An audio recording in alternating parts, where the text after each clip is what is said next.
They made a movie that feels like walking into a warm house after being outside in the snow all day, and it was excellent. Aww.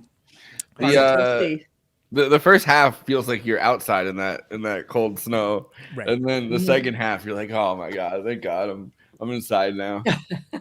Yes, That's true. Especially when he loses the glove too. It's like, yeah, the loudest slap I've ever heard to the they don't make movies like they used to kind of film guys. Yeah, it's true. There's something almost like I don't want to say like Jimmy Stewart-esque, but like there's something very classic Hollywood about this. I agree. About like, and you don't feel like it's going to be for the first like little bit of it, or like it shouldn't feel that way because it's like a lot of it is almost kind of grotesque in the way they present the Paul Giamatti character, but like by the end of it, there's just something so like golden age of Hollywood about it. Well, that's why I mentioned Sullivan's Travels. Like it kind of plays like a Preston Sturges movie almost somehow too. Yeah, right? Like it's got that old school sort of sensibility. Yeah. Well, and it sticks the landing. It gets the ending, which I was sure through the whole movie. No modern movies do. Yes, they never do, and I thought for sure it would botch it, and they didn't botch it. Incredible. Although Past Lives has a pretty great ending. Talking about last. I mean, the only way that they could really like it's a perfect like if they showed you what he was doing after this, it's like you kind of. That would have been terrible. You killed the open-endedness of like, this is a guy. This guy could do anything. Like he's basically leaving college. Like he's basically leaving where the cover. I mean, he's like a 65-year-old or like whatever, like 60-year-old guy like leaving college for the like finally. Like you know what I mean? Like what's gonna happen from here? I don't know. He might he might need one of those jobs that's like, oh, this is an entry-level position, and then they're like, but you need 20 years of experience. Some Better Call Saul working at the mall. By the way, Paul Giamatti's only 56. Just FYI. Oh wow! Well, they make him older. He always seems older. Like, he plays older a lot.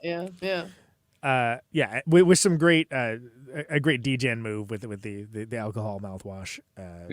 It's little details. Well, just in case they pull him over. Yeah, absolutely. Paul Giamatti thinks about the Roman Empire every 3.7 seconds. The two things in this movie became very prescient that they could not have known, right? Like there was that discourse, and there was also all the plagiarism shit that like made the president of Harvard resign, and then that whole back and forth, like a little too on the nose. Yeah. Like who the fuck talks about plagiarism at Harvard ever? Like, I mean, outside of like the academic community. Right, that's right. Very weirdly topical. Yeah. I don't believe that Teddy suffered the necessary consequences for what he did to Angus's picture. I agree. He doesn't pay. It's true. Does not pay. The only thing he really pays with is like he gets wind. He gets windburn. Exactly. From skiing. Karma's a bitch. They have that sadness in their eyes that you only see in Eastern European gay porn. I don't even know what that means, but I don't either. But it's pretty funny. And you only had to look at the photo here to be able to say that. Yeah, exactly. Great background work there. Yeah. In the Roman Empire. Perfectly captured the most important elements of the holiday spirit: loneliness, depression, and alcoholism. Smiley face. I love the he's getting lit like 11 a.m. line. Like 11 a.m. And I love that this is a necessity. Like how many tributes to drinking are in this film? Champagne and beers. It's just constant. That's very 70s. Very 70s. Yeah, absolutely. What do you think about Miller High Life? It's the champagne and beers. Yes. So good. If you can, I highly recommend seeing this in a small but full theater comprised almost entirely of Berkeley residents in their 60s. We were cracking the fuck up in there. Oh, I thought they would be like, well, this is an actual description of what it was like for young schoolboys. And like he said, shut up! Exactly. That would be if the character was there. Yeah. Right. This is a review specifically written for Eileen. Like, right, exactly. Yeah. Like I've seen multiple movies and like full theaters of Berkeley residents in their 60s. Yeah, that's sadly true. It's usually much more solemn and self-important. And so this is a nice break from that, actually. Right. A movie that is both hot chocolate for the soul and chicken soup for the lazy eye. For the lazy I'm just telling you, he would have had exercises to fix that lazy eye or something a few decades later. It was a different time.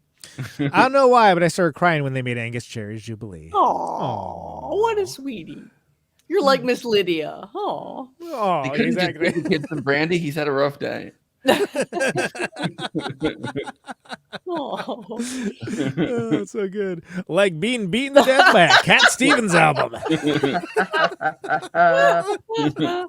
yeah. Those are the Letterboxd one-liners for the Holdovers. Please. I've had that song crying. Stuck in my head for today. Please follow the show on our HQ account at Movie Night Extra on Letterboxd, where we're posting stories of all the various episodes for the movies that we cover, as well as lots of other great bonus content as far as that goes.